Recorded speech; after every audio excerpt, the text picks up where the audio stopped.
जय हिंद, नमस्कार दोस्तों, आप सभी का एक बार फिर स्वागत है।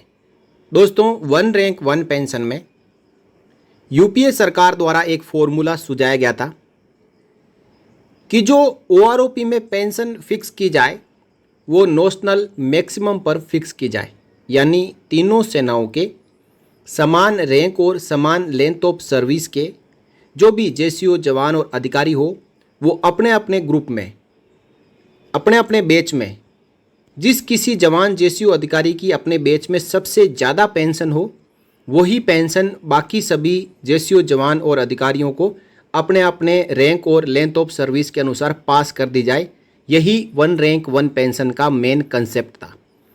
लेकिन एनडीए सरकार ने जब 2014 में ओआरओपी के ऊपर काम करना शुरू किया तो बैकडोर के जरिए एक नया फॉर्मूला लेके आई, जिसे बेस ईयर का मिनिमम और मैक्सिमम का एवरेज लेने के बाद एक पेंशन निकाली गई और इसी पेंशन के आधार पर ओआरओपी 1 में पेंशन का फिक्सेशन हो चुका है और ओआरओपी 2 में भी हो चुका है, जो कि ओआरओपी की एक सबसे बड़ी विसंगति है। इससे कुछ पेंशनर्स की पेंशन बढ़ी और ज़्यादा फायदा अधिकारियों को मिला, लेकिन मैक्सिमम पेंशनर्स की पेंशन को केवल प्रोटेक्शन मिला, यानी इस एवरेज से पेंशनर्स की पेंशन पहले से ही ज़्यादा थी। तो फिर ओआरओपी का फ़ायदा कैसे हुआ और किसको हुआ, आगे इस वीडियो में हम विस्तार से चर्चा करेंगे कि यदि आज भी सरकार इस ओआरओपी 3 में सही से काम करके और नेशनल मैक्सिमम का फॉर्मूला लेके आए तो सिपाही से लेके सूबेदार मेजर, ऑनरी कप्तान और ऑनरी लेफ्टिनेंट को हर महीने कितना फ़ायदा हो सकता है। दोस्तों, 1 जुलाई 2024 से आपकी ओआरओपी 3 पेंशन लागू हो चुकी है और 10 जुलाई 2024 को department of ex serviceman welfare ने अपना ऑफिशियल लेटर भी जारी कर दिया और इस लेटर में वही कंडीशंस है जो ओआरओपी 2 में थी, ओआरओपी 1 में थी।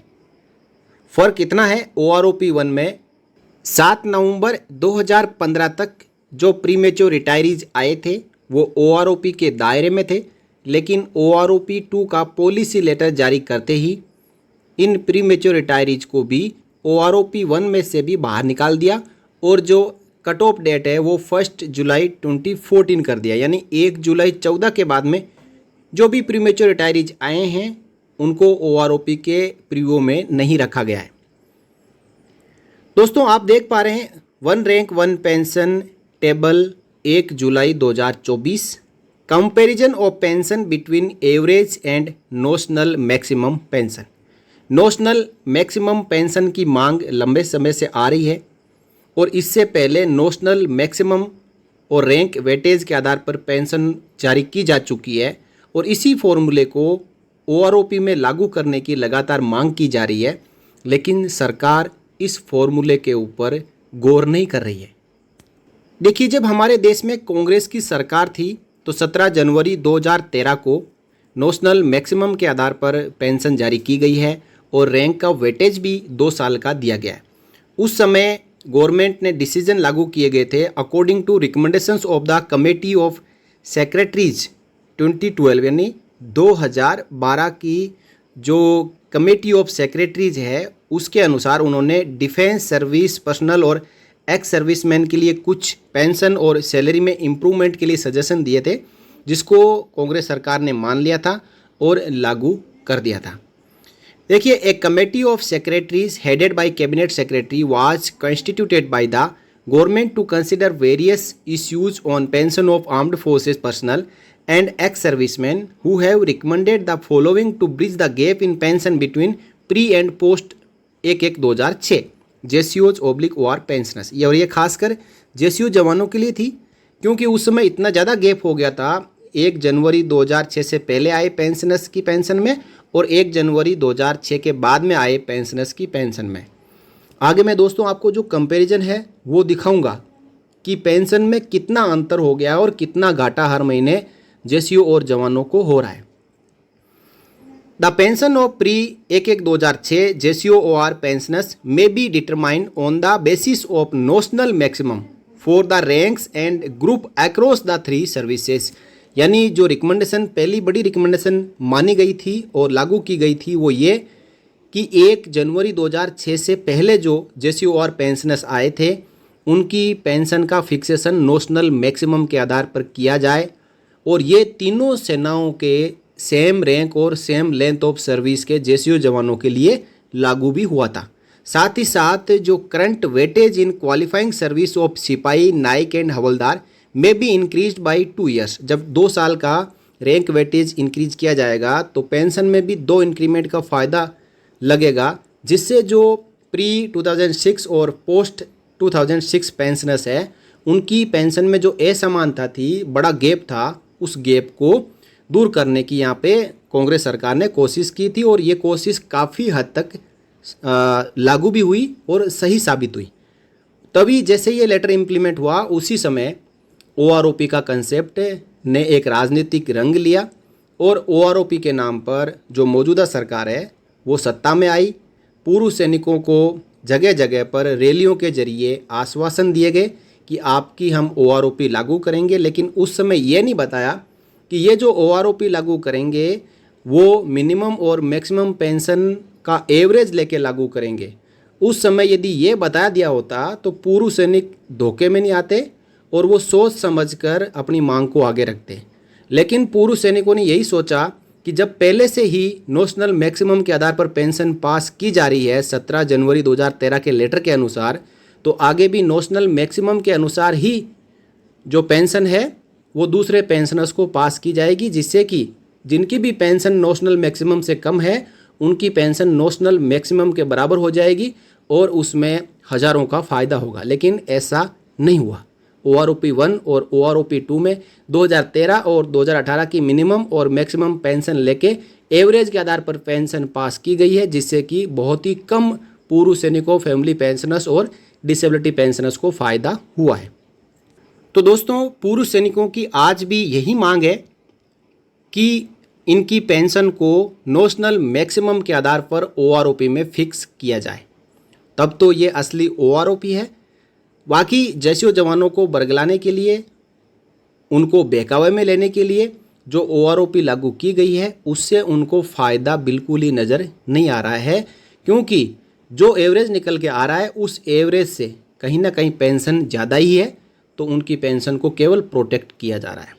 अब मैं आपको बताऊंगा कि यदि आज एवरेज की बजाय नोशनल मैक्सिमम के आधार पर पेंशन का फिक्सेशन किया जाता है, चलो ओआरओपी 1 में नहीं हुआ, ओआरओपी 2 में नहीं हुआ, लेकिन सरकार यदि चाहे कि पूर्व सैनिकों की बड़ी विसंगति और बड़ी मांग दूर कर दी जाए, तो नोशनल मैक्सिमम के आधार पर यदि ओआरओपी 3 टेबल आए तो आप यहाँ पे जो पेंशन बढ़ोतरी देख के चौंक जाएंगे कि असलियत में हमारे को नोशनल मैक्सिमम पेंशन लागू है और उसी के अनुसार फिक्सेशन करना चाहिए। और इस वीडियो को देखने के बाद आप भी लगातार इस मांग में शामिल हो जाएंगे, इस मुहिम में शामिल हो जाएंगे कि पेंशन का यदि ओआरओपी में फिक्सेशन हो तो नोशनल मैक्सिमम के आधार पर ही होना चाहिए। दोस्तों, इस टेबल में लास्ट के जो 4 कॉलम है वो मैंने ऐड किए, और इससे पहले के जो कॉलम है वो आपने पहले देख लिए। फिर भी मैं इस टेबल में आपको फिर से एक बार बताना चाहता हूँ कि इस टेबल में रैंक, क्वालिफाइंग सर्विस, ओआरओपी 2 की पेंशन और ओआरओपी 3 की 1 जुलाई 24 से एवरेज के आधार पर पेंशन, फिर ओआरओपी 2 से ओआरओपी 3 में आते आते हर महीने कितनी पेंशन बढ़ रही है और ये पेंशन 53% डीआर के साथ कितनी हो जाती है, और कुल मिला के 53% डीआर के साथ ओआरओपी 3 की पेंशन 1 जुलाई 24 से आपकी कितनी होती है। तो यहाँ तक इस कॉलम में दिया हुआ है। उसके बाद आप रेड कॉलम देखेंगे तो ये कॉलम है OROP 3 as per notional maximum, और 17 जनवरी 2013 के लेटर के अनुसार यदि नोशनल मैक्सिमम पेंशन लागू होती है तो हर महीने पेंशन बढ़ोतरी कितनी होगी, और यही 53% डीआर के साथ कितनी होगी। और उसके बाद यदि आप देखते हैं कि ओआरओपी 3 में से ओआरओपी 2 की पेंशन निकालें तो आपको हर महीने लॉस कितना हो रहा है। सबसे लास्ट कॉलम में जो लॉस हो रहा है मौजूदा समय में वो आप देख पाएंगे। देखिए, पहले हम देखते हैं एक सिपाही की 17 साल में, जहाँ ओआरओपी 2 में मौजूदा पेंशन 18,807 है, ओआरओपी 3 में एवरेज के आधार पर ये पेंशन 20,450 और मामूली बढ़ोतरी हर महीने यानी 1,643 रुपये की हो रही है। यही बढ़ोतरी 53% डीआर के साथ 2,514 रुपये हो जाती है। और कुल मिलाकर 20,450 के ऊपर 53% डीआर लगाएं तो पेंशन निकल के आती है 31,289 रुपये। अब दोस्तों यहाँ पे नोशनल मैक्सिमम के आधार पर पेंशन का फिक्सेशन हो तो आप यहाँ पे देखेंगे जो OROP3 की पेंशन आई है एवरेज और यहाँ पे लिया गया है नोशनल मैक्सिमम, वो आप नीचे देखेंगे इस टेबल के अनुसार लिया गया है। इसमें मिनिमम 18,050 17 साल के सिपाही की मौजूदा पेंशन है और मैक्सिमम 22,850 रुपये है। तो इसका एवरेज निकल के आता है 20,450 रुपये। ये अभी 2023 के बेस ईयर के अनुसार एवरेज लिया गया है और ये है आपकी नोशनल मैक्सिमम 22,850। इन्हीं दोनों आंकड़ों को आगे लिया गया है। यहाँ सिपाही, नायक, हवलदार, ऑनरेरी नायब सूबेदार, सूबेदार मेजर और ऑनरेरी लेफ्टिनेंट और कैप्टन की आप यहाँ से देख सकते हैं। यही आंकड़े ऊपर मेन टेबल में लिए गए हैं। तो यहाँ पहले बात हो गई सिपाही की। तो सिपाही की OROP3 नोशनल मैक्सिमम है 22,850 रुपये और OROP3 की नोशनल मैक्सिमम में से OROP2 की 18,807 को माइनस करें तो हर महीने नोशनल मैक्सिमम के अनुसार 4,043 रुपये की बढ़ोतरी होती है, जो 53% डीआर के साथ हो जाती है 6,186 रुपये। दोस्तों नोशनल मैक्सिमम के अनुसार सिपाही 17 साल की 6,186 रुपये होती है और एवरेज के आधार पर 2,514 रुपये होती है। तो इस प्रकार 1 जुलाई 24 से जब पेंशन का फिक्सेशन नोशनल मैक्सिमम के अनुसार नहीं होगा तो पेंशनर को सीधा 3,672 रुपये हर महीने का घाटा होगा। 6,186 में से 2,514 रुपये को माइनस करेंगे तो ये डिफरेंस निकल के आता है 3,672 रुपये। इसी प्रकार सिपाही 19 साल की देखें तो OROP3 में एवरेज के आधार पर जो पेंशन इंक्रीज हो रही है हर महीने वो 3,470 रुपये और नोशनल मैक्सिमम के अनुसार 7,257 रुपये और 3,787 रुपये का घाटा होगा। नायक की 17 साल में देखें तो OROP3 में एवरेज के अनुसार 3,164 रुपये बढ़ोतरी और नोशनल मैक्सिमम के अनुसार 6,645 रुपये की बढ़ोतरी। इस प्रकार 3,481 रुपये का घाटा हमेशा के लिए, और आगे जैसे जैसे डीआर बढ़ेगा पे कमीशन आएगा ये घाटा बढ़ता जाएगा। ये है घाटा केवल 1 महीने का, जुलाई अगस्त 2024 का। अभी इसी प्रकार नायक की 22 साल में देखें तो अभी मौजूदा समय में एवरेज के अनुसार 4,102 रुपये की बढ़ोतरी दिख रही है और नोशनल मैक्सिमम के अनुसार ये 8,424 रुपये की, और घाटा जो होगा वो होगा 4,322 रुपये का। इसी प्रकार हवलदार 19 साल वाले को 3,175 रुपये का घाटा होगा। हवलदार 24 साल वाले को 3,366 रुपये का घाटा होगा। ऑनरेरी नायब सूबेदार को 2,295 रुपये का लॉस। ऑनरेरी नायब सूबेदार 26 साल वाले को 2,372 रुपये का लॉस। उसके बाद नायब सूबेदार 26 साल वाले को 1,262 रुपये का लॉस। नायब सूबेदार 28 साल वाले को 1,301 रुपये का लॉस। सूबेदार 28 साल वाले क्वालिफाइंग सर्विस को 1,454 रुपये का लॉस और सूबेदार 30 साल वाले को 1,492 रुपये का लॉस। सूबेदार मेजर 30 साल क्वालिफाइंग सर्विस वाले को 2,333 रुपये का लॉस होगा। ऑनरेरी लेफ्टिनेंट 32 साल वाले को 1,951 रुपये का और ऑनरेरी कैप्टन 32 साल वाले को 2,104 रुपये का हर महीने लॉस होगा। ये लॉस कैसे होगा कि यदि आपकी जो पेंशन है वो नोशनल मैक्सिमम के आधार पर नहीं दी जाती है। दोस्तों मैंने OROP3 और OROP2 का कंपैरिजन किया। यदि यही पेंशन 1 जुलाई 2014 से नोशनल मैक्सिमम के आधार पर फिक्स होती तो आज जो आंकड़ा यहाँ पे OROP3 में 20,450 रुपये निकल के आ रहा है, ये आंकड़ा आज 1 जुलाई 2024 से सिपाही की जो पेंशन है वो कहीं ना कहीं 22 से 23 हज़ार रुपये पहले ही हो गई होती। और उसके अनुसार फिर नॉशनल मैक्सिमम पेंशन जो आज के अनुसार है वो आप यहाँ पे देख पा रहे हैं। तो उस समय यदि आपको नॉशनल मैक्सिमम के आधार पर दिया जाता तो ये आज विसंगति नहीं रहती और ये लॉस आपको हर महीने नहीं उठाना पड़ता। तो इस प्रकार दोस्तों मैंने आपके लिए comparison table of pension between average and notional maximum pension के पूरे आंकड़े इस वीडियो के जरिए जारी किए हैं। आपको आपकी पेंशन के जो आपके हक है वो आपको पता होना चाहिए। देखिए, मिलना और नहीं मिलना ये बाद की बात है। जब आपको पता होगा आप मांग करेंगे, आप अपनी मांग आगे भिजवाएंगे, जो पेंशनर्स के संगठन है वो आगे भिजवाएंगे, तभी ये मांग एक दिन एक मुद्दा बनेगी और आगे जाके नॉशनल मैक्सिमम की कहीं पे बात हो सकती है। यदि आप सरकार के साथ में मुद्दा ही नहीं रखेंगे तो सरकार अपनी तरफ से कोई लाभ है किसी को भी 1 रुपये का भी नहीं देती है। OROP की मांग 1973 में जब OROP के कंसेप्ट को ख़त्म किया गया था उसी समय से उठने लगी, तो सालों साल बीत गए, वापस OROP आते आते, और ये OROP जो आई वो फुल फ्लेज्ड OROP नहीं है। इसे कह सकते हैं कि ये लंगड़ी OROP है, क्योंकि 1 रैंक 1 पेंशन है ही नहीं। 1 रैंक है, 5-6 टाइप की अलग अलग पेंशन है और वो भी इसके ब्रैकेट बना दिए गए हैं। तो दोस्तों, आप इस टेबल के अनुसार अपनी अपनी क्वालिफाइंग सर्विस के अनुसार पूरे डेटा को चेक करें और आप ये अंदाज़ लगाएं और जानें कि आपको नॉशनल मैक्सिमम और एवरेज के आधार पर जो पेंशन का डिफ्रेंशिएशन किया गया है उससे कितना घाटा हो रहा है।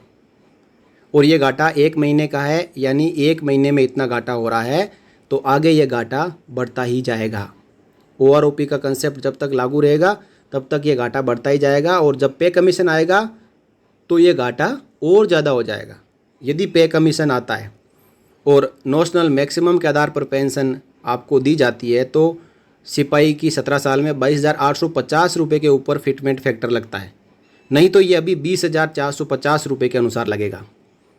तो यहाँ पे आप देख पा रहे हैं कि सीधे सीधा आपको जो अप्रोक्स 2,500 रुपये हैं उसका लाभ आपको कम मिलेगा। यदि 2,500 रुपये के ऊपर 1.92 फैक्टर लगा दिया जाता है तो ये ऑलमोस्ट 4,500 रुपये का बढ़ोतरी आपको 8वें पे कमीशन में देखने को मिलेगा, नहीं तो ये बढ़ोतरी होगी ही नहीं।